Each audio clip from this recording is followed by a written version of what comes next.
Welcome back to our fall road trip of the New Hampshire White Mountains. In part 1, we covered all the basics: when to visit, what to wear, how to get to the White Mountains, and where to stay.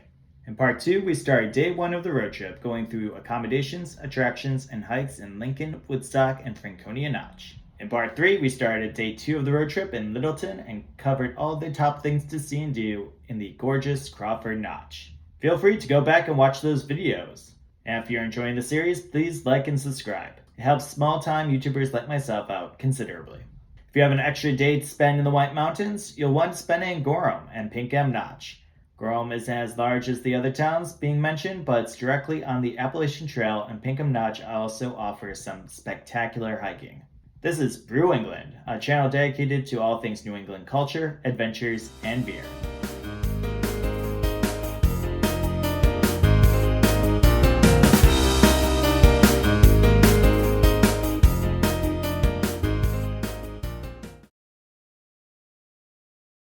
The AMC also runs Joe Dodge Lodge in Pinkham Notch right along the Appalachian Trail. Like the lodge in Crawford Notch on the other side of the presidentials, there's bunks and rooms for rent with breakfast included. Great if you're planning on doing some of the area hikes, including Mount Washington, Mount Madison, or the Wildcats. $50 per night will get you bunked in a shared room, and for $160 a night, you can rent a bunk room that sleeps four. For $150 per night, you can rent a private room with a shared bathroom and showers. For higher end accommodations, you have Glen House with rooms going for $420 a night. For cozy inns, you have the Mount Washington B&B and Top Notch Inn, which has rooms for $309 per night up in Gorham.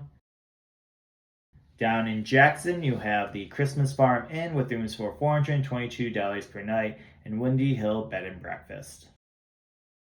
For affordable budget options, there's the Northern Peaks Motor Inn with rooms starting at $174 per night and Roadway Inn with rooms starting at $214. Though it might be worth spending a little bit extra more to stay somewhere a little bit nicer. For camping, there's the Dolly Cop Campground and Green Meadows. If taking the train or hiking up Mount Washington didn't sound appealing, you can also drive up. That's right, you can drive up to one of the tallest peaks in the eastern US. This costs $45 per car and driver, plus $20 for every adult passenger, with discounts for kids and seniors. Not for the faint of heart, since there are sections with steep drop-offs. At the end of the day, you can slap on your My Car Hike Mount Washington sticker on your bumper and stick it to all the hikers who just came up the hard way. Alternatively, you can take a guided tour up to the top if the thought of driving makes you queasy. Tours last 2 hours and cost $57 per adult. You'll also find Pinkham Notch Visitor Center where a lot of trailheads start for various hikes. Starting at the Pinkham Notch Visitor Center, the hike is 0.7 miles round trip with 160 feet of elevation gain, ending at a gorgeous 90-foot waterfall. In addition, you have the Glen Ellis Falls just to the south. This 0.4 mile trail has 88 feet of elevation gain and leads to a gorgeous 60-foot waterfall. You can also tack on the Lost Pond Trail if starting from Pinkham Notch Visitor Center, adding 1.6 miles to the hike. Hiking the Wildcats will give you one of the best views of Mount Washington and the presidentials. The trail to Wildcat D is 4.7 miles round trip with just over 3,000 feet of elevation gain. Be warned though, that the trail is the steepest part of the Appalachian Trail, climbing an exhausting 3,000 feet in just 2 miles. Alternatively, you can just hike up one of the ski trails. For a longer trip, you can hike all the way to Wildcat A for a spectacular view of Carter Notch, which weighs in at 8.2 miles round trip and 795 feet of elevation gain.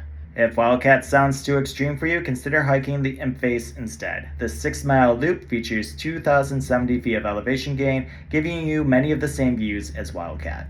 Glen Boulder is a special resident of Pinkham Notch. It's a massive rock precariously leaning over the edge, just above tree line, keeping a watch over the notch. The trail is 5.7 miles round trip with an ass-kicking 3,185 feet of elevation gain. This is a great way to get a taste of the otherworldly alpine zone without hiking all the way up to Mount Washington, while offering an unforgettable view of the Notch and Wildcats.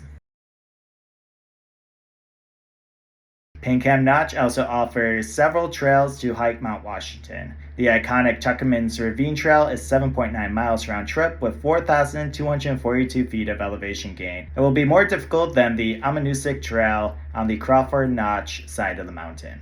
Once again, this is not a hike you want to do in inclement weather, and there's no shame in turning back if the weather gets dicey, or if you find yourself way over your head.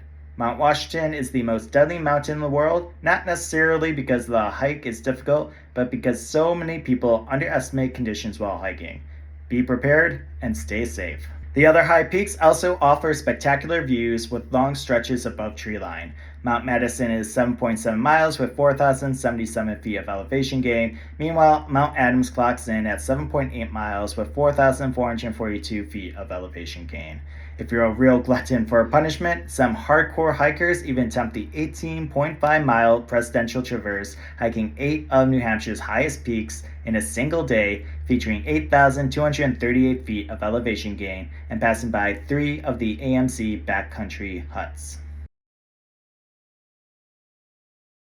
I have the least experience dining in this area, but I can recommend Big Day Brewing Company, White Mountain Cafe, and The Vault, all in Gorham.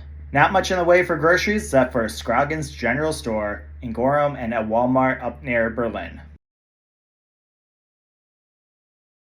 With a charming walkable Main Street and close to attractions like the Conway Scenic Railroad and Storyland, there's a reason why everyone loves North Conway. It's also the town where you'll find a Walmart, REI, and LL Bean if you need supplies. The local grocers and outfitters in the other mentioned towns do a great job too. Which will cover all that and more, final part of our series.